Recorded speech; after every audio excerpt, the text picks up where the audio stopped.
नमस्ते।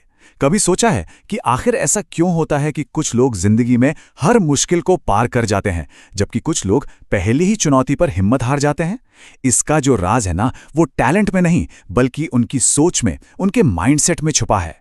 आज हम कैरल ड्वेक की किताब माइंडसेट के जरिए इसी राज से पर्दा उठाएंगे। हम सबने अपनी लाइफ में किसी ना किसी को देखकर ये जरूर सोचा होगा कि वाह, ये तो नेचुरल टैलेंट है।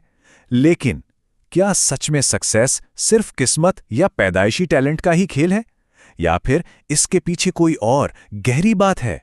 देखिए, ये किताब एक बहुत ही सिंपल लेकिन पावरफुल बात कहती है। हमारी सक्सेस इस बात से तय नहीं होती कि हम कितने टैलेंटेड हैं, बल्कि इस बात से होती है कि हम अपने टैलेंट के बारे में सोचते क्या हैं। यही है माइंडसेट की असली ताकत। तो चलिए सबसे पहले उस सोच के बारे में जानते हैं जो एक अनजाने जाल की तरह हमें हमारी ही काबिलियत में कैद कर लेती है। इसे कहते हैं फिक्स्ड माइंडसेट। फिक्स्ड माइंडसेट की दुनिया में किसी की भी इंटेलिजेंस और टैलेंट समझिए पत्थर की लकीर है। मतलब या तो कोई स्मार्ट पैदा हुआ है या नहीं। पर क्या ये सच है? चलिए देखते हैं। और इस सोच का नतीजा बहुत खतरनाक हो सकता है। जब इंसान ये मान लेता है कि सब कुछ पहले से ही फिक्स्ड है, तो वो सीखने की कोशिश ही छोड़ देता है। पूरा ध्यान इस बात पर लग जाता है कि खुद को स्मार्ट साबित कैसे करें, ना कि और स्मार्ट बने कैसे। मेहनत को लेकर तो इन दोनों माइंडसेट्स में जमीन आसमान का फर्क है। एक के लिए मेहनत करना कमजोरी की निशानी है। उनके लिए अगर कोशिश करनी पड़ रही है तो इसका सीधा सा मतलब है कि टैलेंट है ही नहीं। वहीं दूसरे के लिए मेहनत ही असली पावर है, बेहतर बनने का सबसे बड़ा जरिया। और जब बात आती है फेलियर की, तो ये फर्क और भी गहरा हो जाता है। फिक्स्ड माइंडसेट के लिए फेलियर एक जज जैसा है जो बेकार होने का सर्टिफिकेट थमा देता है। लेकिन ग्रोथ माइंडसेट के लिए फेलियर एक टीचर है जो ये सिखाता है कि अगली बार क्या अलग करना है।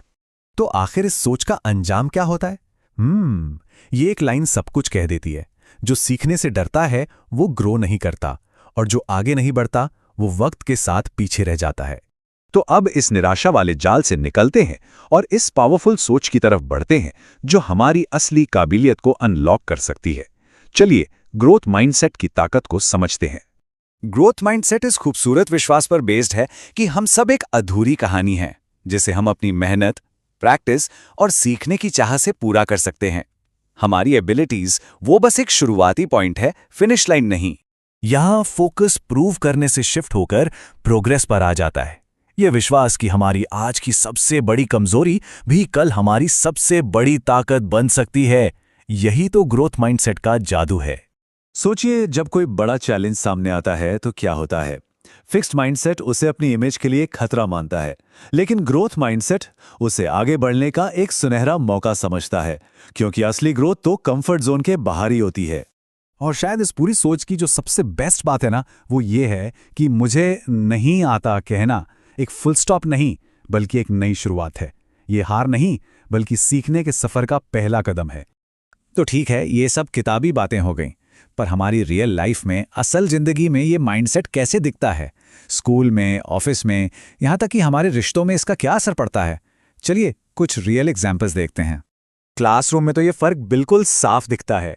एक स्टूडेंट कम नंबर आने पर मान लेता है मैं बेवकूफ़ हूँ, वहीं दूसरा सोचता है लगता है ये कॉन्सेप्ट ठीक से समझ नहीं आया, इस पर और काम करना पड़ेगा। एक गलतियों से डरता है, दूसरा गलतियों से ही सीखता है। और बात सिर्फ स्कूल तक नहीं रुकती, ऑफिस में भी बिल्कुल यही कहानी रिपीट होती है। एक एम्प्लॉय जो खुद को एक्सपर्ट मानता है, वो किसी भी फीडबैक को अपनी बेइज्जती समझ लेता है।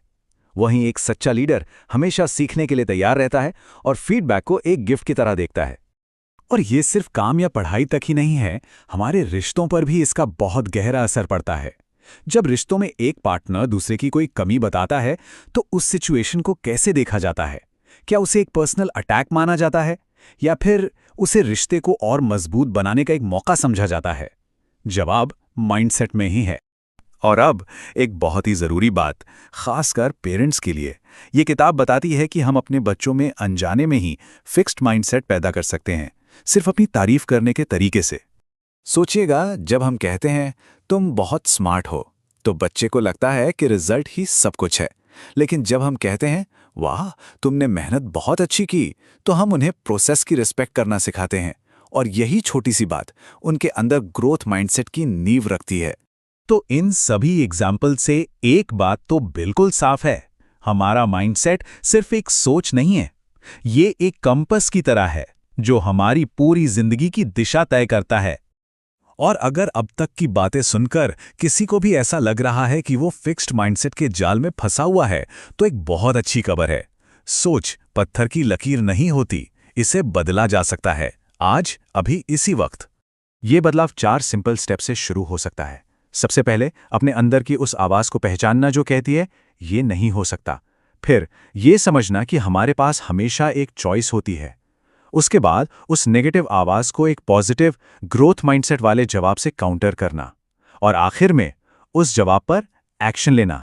इस विचार के साथ इस चर्चा को यहाँ ख़त्म करते हैं। टैलेंट रेस शुरू करने में मदद ज़रूर कर सकता है, लेकिन जब दौड़ लंबी और मुश्किल हो जाती है तो सिर्फ और सिर्फ ग्रोथ माइंडसेट ही फिनिश लाइन तक ले जाता है। सवाल ये है, आज हम अपनी किस चुनौती का सामना एक नए माइंडसेट के साथ करने जा रहे हैं?